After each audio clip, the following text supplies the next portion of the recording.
নমস্কাৰ প্ৰিয় দৰ্শক বৰডুমছা লাইভ অসমীয়ালৈ পুনৰ আপোনালোকক স্বাগতম জনাইছো আমাৰ বৰডুমছা লাইভ অসমীয়া চেনেলে যি অনলাইন ক্লাছৰ ব্যৱস্থা কৰি আছে এই অনলাইন ক্লাছত আজি পুনৰ মই ৰাজীৱ চেত্ৰীয়ে নতুন এটা পাঠৰ ওপৰত আলোচনা কৰিবলৈ আগবাঢ়ি আহিছো আৰু এই পাঠটো হৈছে সমাজ বিজ্ঞানৰ ৰাজনীতি আৰু অৰ্থনীতি খণ্ডৰ ভাৰতীয় গণতন্ত্ৰ প্ৰথম যি পাঠ ভাৰতীয় গণতন্ত্ৰ আমি ইয়াত ভাৰতীয় গণতন্ত্ৰৰ কথা আলোচনা কৰিম ভাৰতীয় গণতন্ত্ৰ অৰ্থাৎ আমাৰ ভাৰতবৰ্ষখনক এটা গণতান্ত্ৰিক দেশ বুলি কোৱা হয় গতিকে গণতান্ত্ৰিক দেশ এখনত কেনেকৈ গণতান্ত্ৰিক দেশ হ'ল বা এই গণতান্ত্ৰিক দেশখনত যি প্ৰমূল্যবিলাক যি সাংবিধানিক প্ৰমূল্যবিলাক আছে আদৰ্শবিলাক আছে এই কথাখিনি আমি পঢ়িবলৈ পাম তাৰ আগতে আমি এই পাঠটিত আমি বিশেষ যে সংবিধানৰ যি পটভূমি এই সংবিধানৰ পটভূমিটো আমি জানিব লাগিব যে সংবিধানখন কেনেকৈ আহিছিল কোন চনত আহিছিল কোন চনত প্ৰণয়ন হৈছিল গতিকে সেই কথাখিনি আমি আলোচনা কৰিম আজি আপোনালোকৰ আগত বিতংভাৱে সকলোৱে ভিডিঅ'টো চাই সকলোৱে শ্বেয়াৰ কৰি দিব এই কৰোনা মহামাৰীৰ সময়ত যাতে ছাত্ৰ ছাত্ৰীসকলে অলপ হ'লেও উপকৃত হ'ব পাৰে তাৰ বাবে আমাৰ চেনেলটোৱে এটা এই বিশেষ পদক্ষেপ লৈছে যাতে সকলোৱে এই সলাগ লৈ ভুল ভ্ৰান্তিবিলাক আমাক জনায় আমাক সহায় সহযোগিতা কৰিব আগবাঢ়িবলৈ গতিকে আজি আমি পলম নকৰি এই পাঠটি আমি আৰম্ভ কৰোঁ যে আমাৰ দেশখন প্ৰায় 200 বছৰ কাল ব্ৰিটিছৰ অধীনত আছিল প্ৰায় 200 বছৰ কাল আমি ব্ৰিটিছৰ শাসনৰ তলত আছিলোঁ আমাক বহুত শোষণ কৰা হৈছিল এইটো কথা সকলোৱে আমি ইতিহাসত পঢ়িছোঁ বা আমি জানো কিন্তু যেতিয়া 1945 চনত এই চনকেইটা মই যিখিনি কওঁ এইটো ভালদৰে শুনিবা সকলোৱে কিন্তু যেতিয়া 1945 চনত ইংলেণ্ডত নতুন চৰকাৰ আহিলে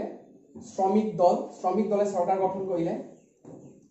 ক্লিমেণ্ট এটলিৰ নেতৃত্বত শ্ৰমিক দলে যেতিয়া 1945 চনত ইংলেণ্ডৰ চৰকাৰ গঠন কৰিলে তেতিয়াই আমাৰ দেশখনে স্বাধীনতাৰ সপোন বাস্তৱিত কৰিবলৈ সক্ষম হ'ল কাৰণ ক্লিমেণ্ট এটলিৰ এই নতুন চৰকাৰৰ নেতৃত্বতে নতুন চৰকাৰখনে আমাৰ দেশখনক স্বাধীনতা প্ৰদান কৰিছিল ক্লিমেণ্ট এটলিয়ে 1945 চনত আমাৰ দেশখনক স্বাধীন ঘোষণা কৰিবলৈ বাধ্য হৈছিল আৰু আমাৰ দেশখন সুচাৰুৰূপে যাতে পৰিচালনা হয় দেশখনত সকলোৱে জনগণে শান্তিৰে বসবাস কৰিব পাৰে সাংবিধানিক যি মৰ্যাদা সেই সাংবিধানিক কথাসমূহ সাংবিধানিক যি নীতি আদৰ্শ সেই সকলোবিলাক এটা গুৰুত্ব বিবেচনাময় বিষয় হৈ পৰে যাৰ বাবে দেশখনত সংবিধান প্ৰণয়ন কৰাৰ চিন্তা কৰা হয় আৰু এই ক্লিমেণ্ট এটলিৰ নেতৃত্বত শ্ৰমিক দলে আমাৰ ইংলেণ্ডত শাসন কৰিব আৰম্ভ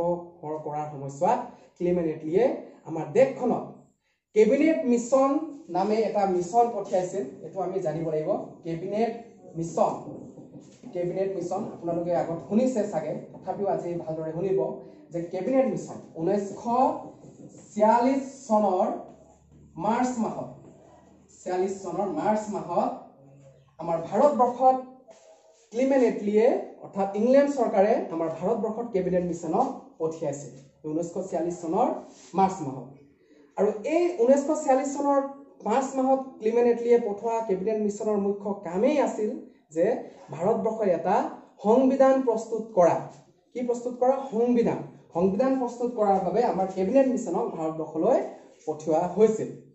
আৰু এই কেবিনেট মিছন আছিল বিশেষকৈ ইংলেণ্ডৰ কেবিনেট পৰ্যায়ৰ 3 গৰাকী মন্ত্ৰীৰে গঠিত মিছন অৰ্থাৎ ইংলেণ্ডৰ কেবিনেটৰ 3জন মন্ত্ৰী এই কেবিনেট মিছনৰ সদস্য আছিল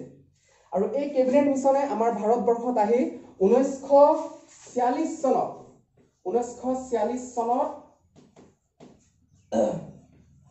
9 ডিচেম্বৰ তাৰিখে সংবিধান সভাৰ বৈঠক কৰোৱাইছিল অৰ্থাৎ কেবিনেট মিছনে আমাৰ ভাৰতবৰ্ষত সংবিধান সভা প্ৰস্তুত কৰিছিল আৰু 1946 চনৰ 9 ডিচেম্বৰ তাৰিখে সংবিধান সভাৰ বৈঠক কৰাইছিল এইটো আমি জানিব লাগিব আৰু এই সংবিধান সভাই আছিল আমাৰ ভাৰতবৰ্ষত সংবিধান প্ৰস্তুত কৰাৰ দায়বদ্ধ হোৱা সংগঠন বা সমিতি এই সংবিধান সভাই আমাৰ দেশখনৰ সংবিধান বনোৱাৰ বাবে প্ৰস্তুত হৈছিল আৰু সংবিধান সভা 1946 চনৰ 9 ডিচেম্বৰ তাৰিখে প্ৰথম বৈঠক বহিছিল আৰু এই 1946 চনৰ 9 ডিচেম্বৰ তাৰিখে বহা প্ৰথমটো বৈঠকৰ সভাপতিত্ব কৰিছিল ডক্টৰ সচিদানন্দ সিনহা এইটো আমি জানিব লাগিব যে সংবিধান সভাৰ প্ৰথমটো বৈঠকৰ সভাপতিত্ব কোনে কৰিছিল তেতিয়া আমি ক'ব লাগিব ডক্টৰ সচিদানন্দ সিনহা এটো এটা ইম্পৰ্টেন্ট হয় যে ডক্টৰ সচিদানন্দ সিনহাই সংবিধান সভাৰ প্ৰথমটো যি বৈঠক এই বৈঠক 1946 চনৰ যি 9 ডিসেম্বৰ তাৰিখে বহিছিল এই বৈঠকৰ সভাপতিত্ব কৰিছিল আৰু এই সংবিধান সভাৰ প্ৰথম বৈঠকতে সংবিধান সভাৰ স্থায়ী সভাপতি হিচাপে এজনক নিযুক্তি দিয়া হৈছিল হেজন এজন বিশিষ্ট ৰাজনীতিবিদ আছিল হেজন হৈছে যে ডক্টৰ ৰাজেন্দ্ৰ প্ৰসাদ এটো আমাৰ জানিব লাগিব যে ডক্টৰ ৰাজেন্দ্ৰ প্ৰসাদ কোন আছিল সংবিধান সভাৰ স্থায়ী সভাপতি এটো আমি জানিব লাগিব যে সংবিধান সভাৰ স্থায়ী সভাপতি এই স্থায়ী সভাপতি হিচাপে নিযুক্তি দিয়া হৈছিল সংবিধান সভাৰ যি প্ৰথমটো বৈঠক হৈছিল 1946 চনৰ 9 ডিসেম্বৰ তাৰিখে তাত ডক্টৰ ৰাজেন্দ্ৰ প্ৰসাদক সংবিধান সভাৰ স্থায়ী সভাপতি হিচাপে নিযুক্তি দিয়া হৈছিল তাৰ পিছত ডক্টৰ ৰাজেন্দ্ৰ প্ৰসাদে পুনৰ বহুতো মিটিং কৰাৰ পিছত বহু বৈঠক কৰাৰ পিছত পুনৰ 1947 চনৰ 29 আগষ্ট মই চনকেটা ভালকে আকৌ পুনৰ কৈ দিছো যে 1947 চনৰ 29 আগষ্ট তাৰিখে পুনৰ এটা নতুন সমিতি গঠন কৰিছিল 1947 চনৰ 29 আগষ্ট তাৰিখে এটা নতুন সমিতিৰ গঠন কৰিছিল আৰু এইটোৱে আছিল সংবিধান সভাৰ মুখ্য যিটো উদ্দেশ্য সংবিধান প্ৰণয়ন কৰা সমিতি তাক কি কোৱা হৈছিল যে খসৰা সমিতি সংবিধান সভাৰ খসৰা সমিতি বা ড্ৰাফটিং কমিটি 1947 চনৰ 29 আগষ্ট তাৰিখে সংবিধান সভাই এটা নতুন কমিটি গঠন কৰিছিল হেতু হৈছে ড্ৰাফটিং কমিটি বা খসৰা সমিতি আৰু খসৰা সমিতিৰ সভাপতি হিচাপে বা অধ্যক্ষ হিচাপে নিযুক্তি দিয়া হৈছিল ডক্টৰ ভীমৰাও আম্বেদকাৰ অৰ্থাৎ ডক্টৰ বি আৰ আম্বেদকাৰ ইয়াৰ পৰা কেইবাটাও প্ৰশ্ন আহিছে আগতো আৰু অহা সম্ভাৱনা আছে যাতে ভালদৰে পুনৰ চাই লোৱা যে 1947 চনৰ 29 আগষ্টত যি খসৰা সমিতি প্ৰণয়ন প্ৰস্তুত কৰা হ'ল সেই খসৰা সমিতিৰ অধ্যক্ষ হিচাপে নিযুক্তি কাক দিয়া হ'ল হেতু আমি ক'ব লাগিব ডক্টৰ বি আৰ আম্বেদকাৰ অৰ্থাৎ খসৰা সমিতিৰ অধ্যক্ষ ডক্টৰ ভীমৰাও আম্বেদকাৰ আছিল আৰু এই সংবিধান সভাৰ যি খসৰা সমিতিয়ে সংবিধান প্ৰস্তুত কৰিবৰ বাবে তেওঁলোক দায়বদ্ধ হৈ পৰিল সংবিধান সভাক সহায় কৰিলে আৰু এই ড্ৰাফটিং কমিটি অৱশেষত 1949 চনৰ 26 নৱেম্বৰ তাৰিখে সংবিধান সভাৰ ওচৰত সংবিধানৰ প্ৰতিবেদন দাখিল কৰে অৰ্থাৎ এই যি খসৰা সমিতি আছিল ডক্টৰ বি আৰ আম্বেদকাৰ নেতৃত্বত এই বি আৰ আম্বেদকাৰ নেতৃত্বত থকা খসৰা সমিতিয়ে 1949 চনৰ 26 নৱেম্বৰ তাৰিখে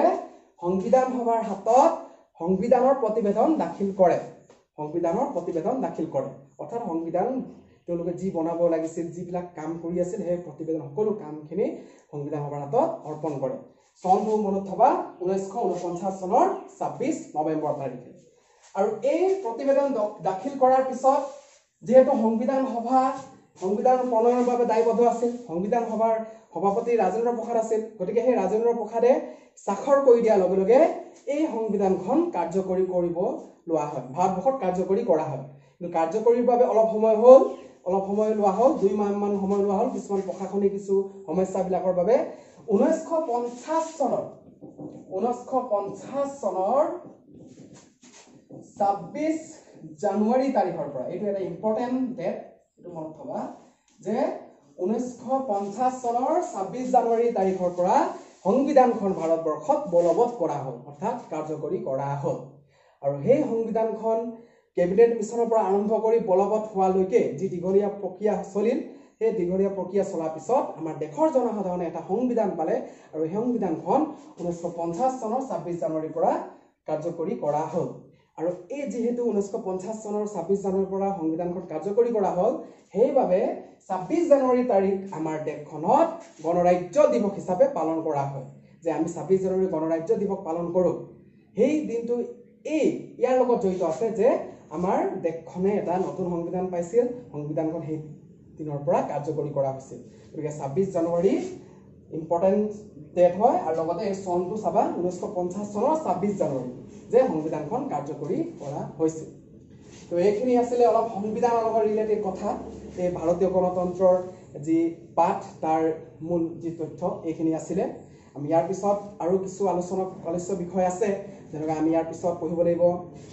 সংবিধানৰ আদৰ্শ যে সংবিধানৰ আদৰ্শবিলাক কি সংবিধানত কি আদৰ্শ সোমাই আছে কি বিষয়বস্তুবিলাকক মানি আমাৰ সংবিধানে চলিছে বা আমাক মানিবলৈ উপদেশ দিছে এই কথাখিনি আমি আলোচনা কৰিম কিন্তু তাৰ আগত মই পুনৰ আপোনালোকক আগত সহজ হোৱাকৈ পুনৰ মই ৰিপিট কৰি দিছোঁ যে সংবিধানৰ তথ্যখিনি যে সংবিধান বনাবৰ বাবে সংবিধান প্ৰস্তুত কৰিবৰ বাবে ইংলেণ্ডৰ ক্লিমেণ্ট এটলি চৰকাৰখনে ভাৰতবৰ্ষত কেবিনেট মিছনত 1946 চনত পঠিয়াইছিল মাৰ্চ মাহত 1946 চনৰ মাৰ্চ মাহত পঠিয়াইছিল কেবিনেট মিছনত আৰু এই কেবিনেট মিছনে সংবিধান সভা প্ৰস্তুত কৰি দিছিল আৰু এই সংবিধান সভাৰ প্ৰথমটো যি বৈঠক সংবিধান সভাৰ প্ৰথমখন বৈঠক 1946 চনৰ 9 ডিচেম্বৰ তাৰিখে বহিছিল 1946 চনৰ 9 ডিচেম্বৰ তাৰিখে সংবিধান সভাৰ প্ৰথমখন বৈঠক বহিছিল আৰু এই বৈঠকতে ডক্টৰ সচিদানন্দ সিনহাক সভাপতিৰ দায়িত্ব দিয়া হৈছিল তেওঁ সেই সভাখনৰ সভাপতিত্ব কৰিছিল অৰ্থাৎ সংবিধান সভাৰ যি প্ৰথম বৈঠকৰ সভাপতিত্ব কোনে কৰিছিল তেতিয়া তোমালোকে লিখিব লাগিব ডক্টৰ সচিদানন্দ সিনহা তাৰ পিছত এই সভাতে স্থায়ী সভাপতি হিচাপে নিযুক্তি দিয়া হ'ল আমাৰ ডক্টৰ ৰাজেন্দ্ৰ প্ৰসাদক অৰ্থাৎ সংবিধান সভাৰ যিটো প্ৰথম বৈঠকতে স্থায়ী সভাপতি হিচাপে ডক্টৰ ৰাজেন্দ্ৰ প্ৰসাদ যি আমাৰ প্ৰথমজন ভাৰতবৰ্ষৰ ৰাষ্ট্ৰপতি হিচাপে জানো আমি সেই ৰাজেন্দ্ৰ প্ৰসাদ স্থায়ী সভাপতি হিচাপে তেওঁ নিযুক্তি হ'ল আৰু এই ৰাজেন্দ্ৰ প্ৰসাদৰ নেতৃত্বত সংবিধান প্ৰস্তুত কৰাৰ কাম কাজবিলাক আগবাঢ়িব ধৰিলে আৰু সংবিধান সভাই সেই ৰাজেন্দ্ৰ প্ৰসাদ নেতৃত্বত সংবিধান সভাই পুনৰ এটা নতুন সমিতি এটা প্ৰতিবেদন বিলাক প্ৰস্তুত কৰিবৰ বাবে নতুন সমিতি এটা গঠন কৰি দিলে যি সমিতিক আমি খচৰা সমিতি হিচাপে জানো খচৰা সমিতি বা ড্ৰাফটিং কমিটি খচৰা সমিতি প্ৰস্তুত কৰি দিলে আৰু এই খচৰা সমিতি প্ৰস্তুত কৰা হ'ল 1947 চনৰ 29 আগষ্ট তাৰিখে 1947 চনৰ 29 আগষ্ট তাৰিখে খচৰা সমিতি প্ৰস্তুত কৰা হ'ল আৰু এই খচৰা সমিতিৰ অধ্যক্ষ হিচাপে নিযুক্তি দিয়া হ'ল আমাৰ আইনবিদ তথা ভাৰতবৰ্ষৰ এজন বৰিষ্ঠ আমাৰ ৰাজনীতিবিদ ডক্টৰ B.R. আম্বেদকাৰক ডক্টৰ ভীমৰাও আম্বেদকৰ আছিল আমাৰ যি খচৰা সমিতিৰ অধ্যক্ষ তেওঁ খচৰা সমিতিৰ অধ্যক্ষ হিচাপে তেওঁ নিযুক্তি দিয়া হ'ল আৰু এই খচৰা সমিতিয়ে সংবিধানৰ কামখিনি আগবঢ়ালে আৰু আগবঢ়াই 1949 চনৰ 26 নৱেম্বৰ তাৰিখ দিনা সংবিধান সভাৰ হাতত অৰ্থাৎ ডক্টৰ ৰাজেন্দ্ৰ প্ৰসাদৰ হাতত সংবিধানৰ প্ৰতিবেদন দাখিল কৰিলে 1949 চনৰ 26 নৱেম্বৰ তাৰিখে সংবিধানৰ প্ৰতিবেদন দাখিল কৰিলে এইটো এটা ইম্পৰ্টেন্ট কোৱেশ্চন যে সংবিধান সভাৰ হাতত কোন চনত ডক্টৰ B.R. আম্বেদকৰে প্ৰতিবেদন দাখিল কৰিছিল তেতিয়া লিখিব লাগিব 1949 চনৰ 26 নৱেম্বৰ তাৰিখে আৰু তাৰ পিছত আমাৰ সংবিধানখন কাৰ্যকৰী কৰা হ'ল আমাৰ 1950 চনৰ 26 জানুৱাৰীৰ পৰা সংবিধানখন আমাৰ দেশখনতে কাৰ্যকৰী কৰা হ'ল আৰু সংবিধানখন সকলোৱে মানিবলৈ বাধ্য হৈ পৰিল আৰু সংবিধানখনৰ আদৰ্শক লৈ গোটেই দেশখনৰ কাম কাজসমূহ পৰিচালিত কৰা হ'ল এইটো আছিলে আমাৰ সংবিধানৰ যি পটভূমি সংবিধানৰ যিটো থুলমূল আলোচনা বা তথ্যবিলাক মই তোমালোকৰ আগত আলোচনা কৰি দিলোঁ যাতে বাৰে চাই ক্লিয়াৰ হৈ লোৱা তাৰ পিছত আমাৰ সংবিধানৰ পিছত আমাৰ ইম্পৰ্টেন্ট যিটো টপিক আছে পাঠটিত সেইটো হৈছে সংবিধানৰ আদৰ্শ আমি সংবিধানৰ আদৰ্শ পঢ়িব লাগিব সংবিধানৰ আদৰ্শ যে আমাৰ সংবিধানখনে কি আদৰ্শ গ্ৰহণ কৰি আছে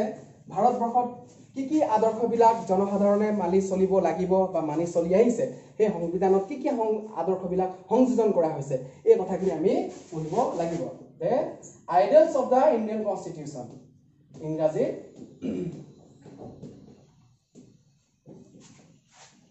সংবিধানৰ আদৰ্শ ideals of the Indian Constitution যে কি আদৰ্শ মানি চলিছে কি বিষয়বস্তু আমি আছে এতিয়া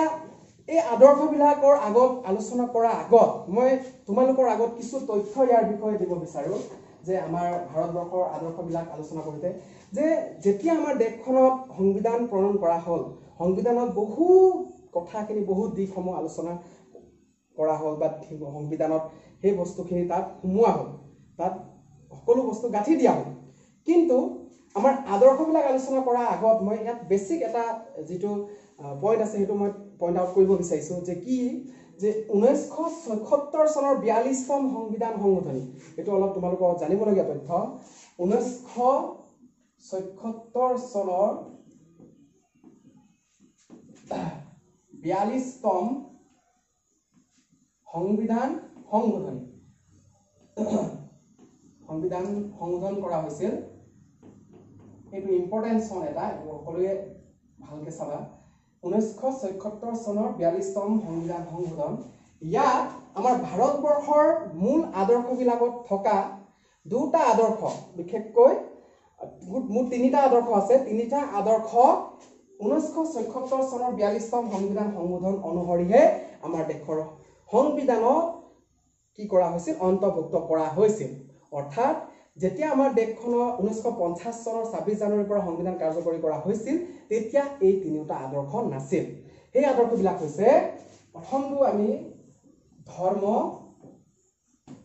নিৰপেক্ষ আমাৰ অৰ্থাৎ সংবিধান কাৰ্যকৰী কৰা সময়ত এই শব্দটি এই আদৰ্শটি নাছিল দ্বিতীয়টো হৈছে সমাজবাদী যেটো সোশিয়ালিষ্ট ধৰ্মনিৰপেক্ষটো সেকুলাৰ হ'ব আৰু যেটো সমাজবাদী সোশিয়ালিষ্ট এইটো আমাৰ 1950 চনৰ 26 জানুৱাৰী যেতিয়া কাৰ্যকৰী কৰা হৈছিল তেতিয়া নাছিল আৰু 3 নম্বৰটো ঐক্য অৰ্থাৎ একতা বা ইংৰাজীত ইউনিটি ধৰ্মনিৰপেক্ষ সমাজবাদী ঐক্য এই তিনিটা শব্দ এই তিনিটা আদৰ্শ আমাৰ ভাৰতবৰ্ষৰ সংবিধান কাৰ্যকৰী কৰা সময়ত অন্তৰ্ভুক্ত কৰা হোৱা নাছিল সংবিধানত অন্তৰ্ভুক্ত কৰা হোৱা নাছিল পাছতহে 1976 চনত যে 1950 চনত কাৰ্যকৰী কৰা হ'ল তাৰ 26 বছৰ পিছতহে 42তম সংবিধান সংশোধন কৰিব পৰা যায় এটো তোমালোকৰ উচ্চ শাখাত পঢ়িব পাবা যে সংবিধান 42তম সংবিধানৰ সংশোধন হৈছিল সেই সংশোধনৰ সময়ত এই তিনিটা শব্দ আমাৰ ভাৰতীয় সংবিধানত সন্নিৱিষ্ট কৰা হ'ল কিন্তু এই তিনিটা আদৰ্শ বা শব্দ আমাৰ ভাৰতবৰ্ষৰ সংবিধান প্ৰণয়ন কৰা সময়ত কিন্তু নাছিল এটো ইয়াৰ বেসিক পইণ্ট মই অলপ আগকৈ কৈ দিছো পুনৰ ভালকৈ শুনি লবা এতিয়া আমি আমাৰ সংবিধানৰ যেটো আদৰ্শ কেটা আমি আলোচনা কৰিম থুলমূলকে আমি আদৰ্শ বুলি ক'লে কেবাটাও আদৰ্শ আছে বিভিন্ন আদৰ্শক আমাৰ দেশখনে মানি চলে বা সংবিধানখনে আমাক মানিবলৈ বাধ্য কৰাইছে বা আমি মানু আৰু এই আদৰ্শবিলাকে আমাৰ দেশখনক গণতান্ত্ৰিক ৰাষ্ট্ৰ হিচাপে আমি কল্যাণমুখী যি চিন্তা আমাৰ দেশৰ সেই চিন্তাক প্ৰতিফলিত কৰিব পাৰিছে আৰু এই আদৰ্শ সকল গোটেইকেইটা আদৰ্শ বহুত জৰুৰী বহুত ইম্পৰ্টেন্ট বুলি আমি আলোচনা কৰিব লাগিব ইয়াৰ আদৰ্শবিলাক আমাৰ চাওতে আমি যদি আলোচনা কৰো কিতাপত দিয়া বা পাঠি দিয়া অনুসৰি তেতিয়া আমি দেখিম যে সাৰ্বভৌম পঢ়িব লাগিব আমি সাৰ্বভৌম সমাজবাদী পঢ়িব লাগিব ধৰ্মনিৰপেক্ষ পঢ়িব লাগিব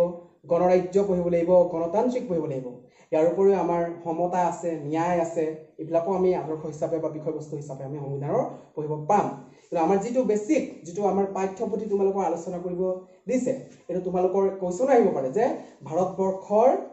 সংবিধানৰ মূল আদৰ্শ কেটা আলোচনা কৰা এটো তোমালোকৰ 3 নম্বৰ বা 4 নম্বৰ আহিব পাৰে তেতিয়া এইকেটা পইণ্ট লিখিব লাগিব তো আমি অলপ আলোচনা কৰো চাও যে প্ৰথম আদৰ্শ হিচাপে আমি আলোচনা কৰিম কি সাৰ্বভৌম অৰ্থাৎ সোভৰেইন বুলি কোৱা হয় যে সাৰ্বভৌম এতিয়া ভাৰতবৰ্ষৰ প্ৰথম সংবিধানৰ প্ৰথম আদৰ্শই হৈছে সাৰ্বভৌম তা সাৰ্বভৌম মানে কি আমি ইয়াৰ বিষয়ে জানিম যে আমাৰ ভাৰতবৰ্ষখনক সাৰ্বভৌম ৰাষ্ট্ৰ বুলি কোৱা হৈছে অৰ্থাৎ সাৰ্বভৌম মানে হৈছে যে এটা ৰাষ্ট্ৰৰ এখন ৰাষ্ট্ৰৰ আটাইতকৈ যি ডাঙৰ ক্ষমতা এটা ৰাষ্ট্ৰৰ সৰ্বোচ্চ ক্ষমতাটোৱে হৈছে সাৰ্বভৌম বা সাৰ্বভৌমত্ব যেটো সভৰেইনিটি বা সভৰেইন তা সাৰ্বভৌম মানে হ'ল যে কোনো এটা ৰাষ্ট্ৰ কোনো বিদেশী শক্তিৰ তলতীয়া নহব কোনো এটা ৰাষ্ট্ৰ কোনো বিদেশী শক্তিৰ অৰ্থাৎ অন্য ৰাষ্ট্ৰৰ তলতীয়া নহব আভ্যন্তৰীণভাৱে কোনো উচ্চ কৰ্তৃত্বৰ তলতীয়া নহব নিজৰ আইন নিজেই পৰিচালনা কৰিব পাৰিব অৰ্থাৎ আমাৰ দেশখন যেহেতু সাৰ্বভৌম কিন্তু যেতিয়া আমাৰ দেশখন স্বাধীন হোৱা নাছিল আমাৰ দেশখন যেতিয়া ব্ৰিটিছৰ অধীনত আছিল তেতিয়া কিন্তু আমাৰ দেশখন সাৰ্বভৌম বুলি ক'ব নোৱাৰো কাৰণ মই আগতে তোমালোকক কৈছো যে সাৰ্বভৌম মানে কি কোনো বিদেশী শক্তি তলতীয়া হ'ব নালাগিব কিন্তু ইয়াত কি হৈছে যে আমাৰ দেশখনটো সেই সময়ত ব্ৰিটিছৰ অধীনত আছে,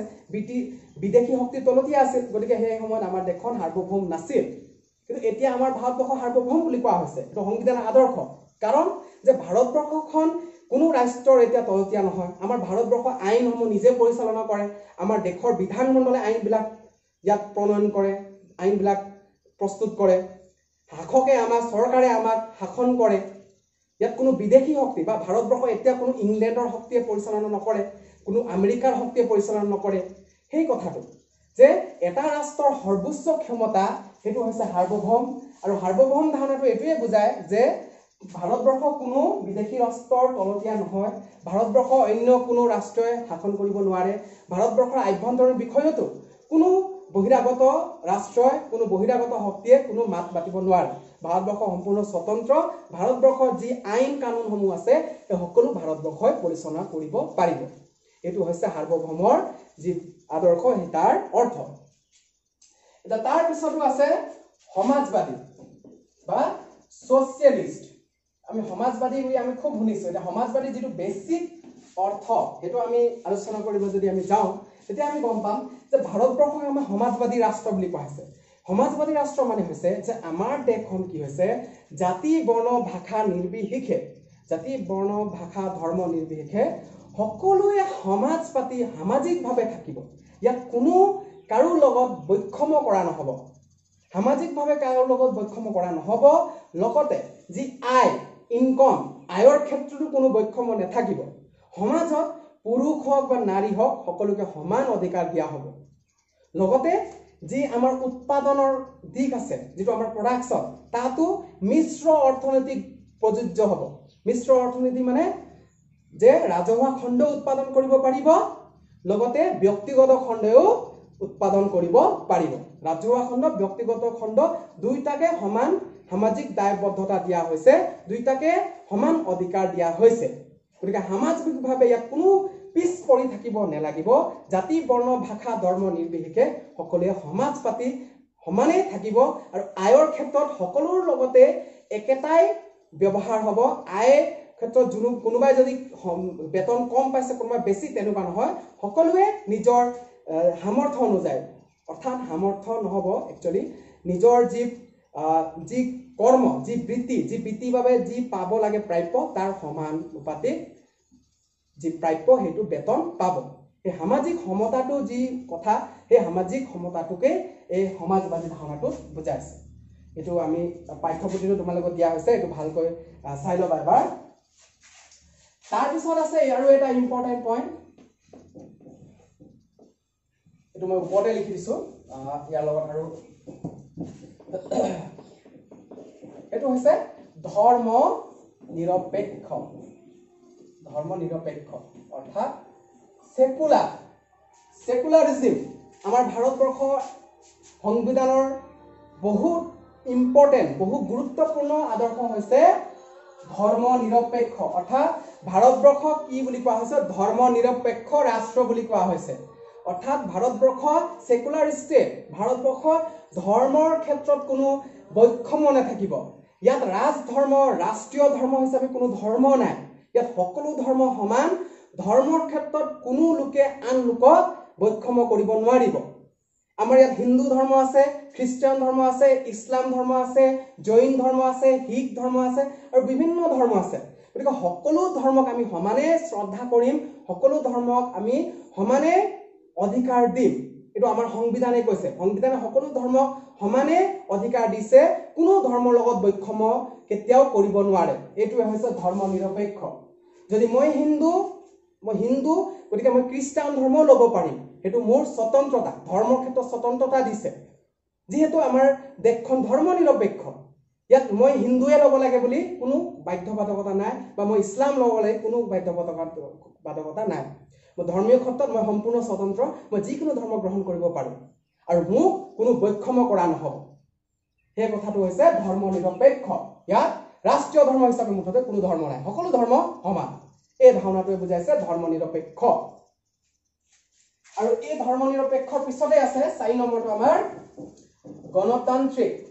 এইটো এটা আমাৰ আলোচ্য, তোমালোকৰ আদৰ্শত পঢ়িব লাগিব। গণতান্ত্ৰিক এটা গণতান্ত্ৰিক আমি যেহেতু ভাৰতীয় গণতন্ত্ৰ পঢ়ি আছো এটা গণতান্ত্ৰিক মানে কি যে গণতান্ত্ৰিক মানে হৈছে জনসাধাৰণৰ শাসন গণ আৰু তন্ত্ৰৰ পৰা গণতন্ত্ৰ হৈছে গণতান্ত্ৰিক দেখোন যিহে আমাৰ দেশখন গণতান্ত্ৰিক ৰাষ্ট্ৰ কিন্তু জনসাধাৰণৰ শাসনৰ দ্বাৰা পৰিচালিত হ'ব কিন্তু আমাৰ সংবিধানৰ আদৰ্শ আমাৰ সংবিধানে কৈছে যে ভাৰতবৰ্ষখন জনসাধাৰণৰ শাসনৰ দ্বাৰা কি হ'ব পৰিচালিত হ'ব অৰ্থাৎ আমাৰ দেশত জনসাধাৰণে যি সাৰ্বজনীন প্ৰাপ্ত ভোটাধিকাৰ প্ৰাপ্তবয়স্ক যি ভোটাধিকাৰ অৰ্থাৎ 18 বছৰ হোৱাৰ পিছত 18 বছৰ হোৱাৰ পিছত ভোটাধিকাৰ গ্ৰহণ কৰিব তেওঁলোক নাগৰিক হ'ব আৰু 18 বছৰ হোৱাৰ পিছতে তেওঁলোকে ভোটদান প্ৰদান কৰি নিজৰ গণতন্ত্ৰ প্ৰতিষ্ঠা কৰিব পাৰিব অৰ্থাৎ তেওঁলোকে যাক ইচ্ছা নিজৰ ইচ্ছা অনুযায়ী নিজৰ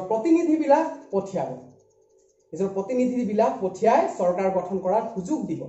অৰ্থাৎ ভাৰতবৰ্ষৰ সংবিধানে কৈছে যে দেশখন যেহেতু গণতান্ত্ৰিক জনসাধাৰণে গণতান্ত্ৰিক প্ৰমূল্যটো গ্ৰহণ কৰিব লাগিব এটো এটা আমাৰ আদৰ্শ যে জনসাধাৰণৰ শাসনৰ দ্বাৰা দেশখন পৰিচালিত হ'ব দেশখনত ভাৰতৰ জনসাধাৰণে 18 বছৰ হোৱাৰ পিছত তেওঁলোকে ভোটাধিকাৰ লাভ কৰিব তেওঁলোক নাগৰিক হ'ব আৰু তেওঁলোকে নিৰ্বাচনত অংশগ্ৰহণ কৰিব পাৰিব প্ৰতিদ্বন্দ্বিতাও কৰিব পাৰিব নিজৰ অধিকাৰে নিজৰ স্ব ইচ্ছাই কোনো প্ৰতিনিধি চৰকাৰ গঠন কৰাত সুবিধা দিব হেতুৱে বুজাইছে গণতান্ত্ৰিক ধাৰণাটো এটো তোমালোকৰ পাঠত সুন্দৰভাৱে বৰ্ণনা কৰি দিছে এটো ভালকৈ পুনৰ চাই লবা মই বাৰু আলোচনা কৰি দিছো কিছু তাৰ পিছত আছে ইম্পৰ্টেন্ট গণৰাজ্য এটো এটা ইম্পৰ্টেন্ট ৰিপাব্লিক আমাৰ ভাৰতবৰ্ষৰ অন্যতম এটা আদৰ্শ গণৰাজ্য আৰু এই গণৰাজ্য পঢ়াৰ আগত মই আগতো কৈছিলো যে এই দুটা শব্দ বিশেষকৈ ধৰ্মনিৰপেক্ষ আৰু সমাজবাদী এই দুটা শব্দ আমাৰ সংবিধানৰ নতুনকৈ প্ৰযোজন হৈছে যে 1977 চনৰ 42তম সংশোধন 42তম যে সংশোধন কৰা হৈছিল 42তম সংবিধান সংশোধনত আমাৰ ধৰ্মনিৰপেক্ষ আৰু সমাজবাদী শব্দকেইটা আহিছে আৰু এই শব্দকেইটা আমি এতিয়া আদৰ্শটো আমি আলোচনা কৰিব পালো গতিকে আমাৰ অন্তৰ্গত হৈছে যেটো আমাৰ আলোচনা কৰিব দিছে পাৰ্টিৰ হেতু হৈছে গণৰাজ্য এটা গণৰাজ্য মানে কি যে ভাৰতবৰ্ষৰ অন্যতম এটা আদৰ্শ হৈছে গণৰাজ্য মানে হৈছে যে আমাৰ দেশখন কি হ'ব যি ৰাষ্ট্ৰৰ প্ৰধানজন ৰাষ্ট্ৰৰ সৰ্বোচ্চ যি সুবিধা পোৱা বা ৰাষ্ট্ৰৰ সন্মানৰ প্ৰতীক হিচাপে নিজকে অধিষ্ঠিত কৰা ৰাষ্ট্ৰপ্ৰধান অৰ্থাৎ ৰাষ্ট্ৰপতিজন বংশানুক্ৰমিকভাৱে অহা ব্যক্তি নহব গতিকে এই গণৰাজ্যই এই কথাটোৱে বুজায় যে ভাৰতবৰ্ষ এখন গণৰাজ্য গতিকে ভাৰতবৰ্ষৰ যি ৰাষ্ট্ৰপ্ৰধান হেড অফ দা ষ্টেট অৰ্থাৎ ৰাষ্ট্ৰপতি সেই ৰাষ্ট্ৰপতিজন কি হ'ব বংশানুক্ৰমিকভাৱে অহা ব্যক্তি নহব তেওঁ নিৰ্বাচিত হোৱা ব্যক্তি প্ৰত্যক্ষ বা পৰোক্ষভাৱে নিৰ্বাচিত হোৱা ব্যক্তি হ'ব লাগিব আৰু এই ৰাষ্ট্ৰপতিজনৰ নামতে আমাৰ দেশখনৰ শাসন পৰিচালিত হ'ব দেশখনৰ নামতে এই ৰাষ্ট্ৰপতিজনৰ নামতে দেশখনৰ শাসন কাৰ্য পৰিচালিত হ'ব যেহেতু তেওঁ ৰাষ্ট্ৰৰ প্ৰথম মানুহ বা ৰাষ্ট্ৰপ্ৰধান মানুহ আৰু তেওঁ যেহেতু বংশানুক্ৰমিকভাৱে অহা ব্যক্তি নহয় সেইবাবে গণৰাজ্য বুলি কোৱা হৈছে ইংলেণ্ড কেতিয়াও গণৰাজ্য নহয় কাৰণ ইংলেণ্ডত কি হৈছে ৰাষ্ট্ৰপ্ৰধানজন অৰ্থাৎ প্ৰাণী বা তাত প্ৰজা যি ৰাষ্ট্ৰযন্ত্ৰৰ অধিপতি যিজন আছে তেওঁ কি হৈছে বংশানুক্ৰমিকভাৱে অহা ব্যক্তি বংশানুক্ৰমিকভাৱে অতীজৰ পৰা আহি আছে গতিকে তাত গণৰাজ্য নহয় কিন্তু আমাৰ ভাৰতবৰ্ষত কি হয় গণৰাজ্য যেহেতু আমাৰ ৰাষ্ট্ৰপতিজন বংশানুক্ৰমিকভাৱে অহা ব্যক্তি নহয় তেওঁ নিৰ্বাচিত কৰা হয় আৰু নিৰ্বাচন প্ৰক্ৰিয়াটো তোমালোকে উচ্চ শাখাতে গম পাবা যে আমাৰ যি বিধায়কসকল আছে বা আমাৰ সাংসদবিলাক আছে তেওঁলোকে গৈ এটা নিৰ্দিষ্ট নিয়মৰ বান্ধোনত গৈ তেওঁলোকে তাত নিৰ্বাচিত কৰি জয়যুক্ত কৰা গতিকে ৰাষ্ট্ৰপতিজন এটা সন্মানসূচক পদ আমাৰ ৰাষ্ট্ৰৰ যি অলংকাৰ তেওঁ বৃদ্ধি কৰে আমাৰ ৰাষ্ট্ৰৰ সন্মানৰ প্ৰতীক যে আমাৰ প্ৰথম পুৰুষ হিচাপে তেওঁক ধৰা হয় গতিকে ৰাষ্ট্ৰপতিজন যিহেতু বংশানুক্ৰমিকভাৱে অহা ব্যক্তি নহয় ৰাষ্ট্ৰৰ কাম কাজসমূহ ৰাষ্ট্ৰপতিৰ নামত চলিব সেইবাবে আমাৰ দেশখনক কি বুলি কোৱা হয় গণৰাজ্য বুলি কোৱা হয় গণৰাজ্য এইটো এটা ইম্পৰ্টেন্ট তোমালোকৰ মূল আলোচ্য বিষয় যে আদৰ্শবিলাকৰ ভিতৰত আমি গণৰাজ্যও পঢ়িব লাগিব গতিকে আমি এইখিনি মূল যি আদৰ্শ আমি আলোচনা কৰিলো যে সাৰ্বভৌম সমাজবাদী ধৰ্মনিৰপেক্ষ গণৰাজ্য আৰু গণতান্ত্ৰিক গতিকে এই গণতান্ত্ৰিক গণৰাজ্য সাৰ্বভৌম সমাজবাদী লগতে ধৰ্মনিৰপেক্ষ এই পাঁচটা আদৰ্শ পাঠটি ধুনীয়াকৈ আলোচনা কৰি দিয়া হৈছে এটো মই পুনৰ চাবলৈ অনুৰোধ জনাইছো লগতে মই যিখিনি আলোচনা কৰি দিছো এইখিনিও যাতে ৰিপিটকে সকলোৱে চাবা তেতিয়া তোমালোকৰ সহজ হ'ব আৰু এইখিনি ইম্পৰ্টেন্ট মই কোনকেইটা ইম্পৰ্টেন্ট মই আলোচনা কৰি গৈছো যে আমাৰ ভাৰতৰ সংবিধানত প্ৰথমতে এই তিনিটা শব্দ সংযোজন কৰা হোৱা নাছিল 1976 চনৰ কি কৰা হ'ল 1976 চনৰ 42তম সংবিধান সংশোধন কৰি তিনিটা শব্দ ক্ৰমে ধৰ্মনিৰপেক্ষ সমাজবাদী আৰু ঐক্য এই তিনিটা শব্দ সন্নিবিষ্ট কৰা হ'ল এটো এটা ইম্পৰ্টেন্ট আৰু লগতে মই সংবিধানৰ গোটেই তথ্য আলোচনা কৰি দিলোৱে আৰু এই আদৰ্শ কেইটাও চাবা আদৰ্শ কেইটা ভালদৰে চাবা আৰু যদি কিবা বুজাত অসুবিধা হৈছে তাত কমেন্ট কৰি দিবা বা WhatsApp-পটো মোক মেছেজ পঠিয়াই দিব পাৰা কিন্তু এই ভিডিঅ'টি সকলোৱে চাবা আমাৰ চেনেলটো সাবস্ক্ৰাইব কৰি বহাবা আৰু আমি এনেকুৱা ভিডিঅ' আৰু পুনৰ আপোনালোকৰ মাজত আমি দি থাকিম আৰু সকলোকে ধন্যবাদ জনাই আজিৰ ক্লাছটো মোৰ ইমানতে সামৰণি পেলাইছো ধন্যবাদ